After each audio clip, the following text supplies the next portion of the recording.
సింగరేణి సంస్థలలోనే పనిచేస్తున్న coal transfer కార్మికులు కోల్ ఇండియా వేతనాలు పెంచాలని లేని పక్షంలో ఉద్యమాన్ని ఉధృతం చేస్తున్నామని ఏఐటీయూసీ జిల్లా ప్రధాన కార్యదర్శి బోయగ ఉపేందర్ డిమాండ్ చేశారు।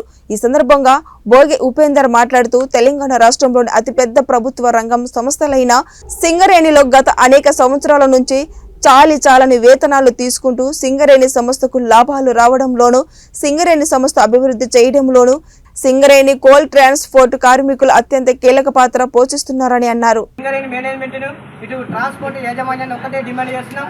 ఏదైతే కార్మికులు మరి ఈ సంస్థకు లాభాలు రావడంలో కానివ్వండి, సంస్థ అభివృద్ధి చెందడం కానివ్వండి, కోల్ ట్రాన్స్పోర్ట్ కార్మికులు బొగ్గు రవాణా చేసి సింగరేణి సంస్థకు వేల కోట్ల లాభాలు రావడంలో అత్యంత కీలక పాత్ర పోషించిండు। కావున వీళ్ళందరికీ కూడా కోల్ ఇండియాలో ఏదైతే వేతనాలు చెల్లిస్తున్నారో ఆ వేతనాలు చెల్లించాలి। అలాగే హైపవర్ కంపెనీ వేతనాలు లేదా జీవో నెంబర్ 22 ప్రకారం వీళ్ళందరికీ కూడా వేతనాలు చెల్లించాలని ప్రధానంగా డిమాండ్ చేస్తున్నాం।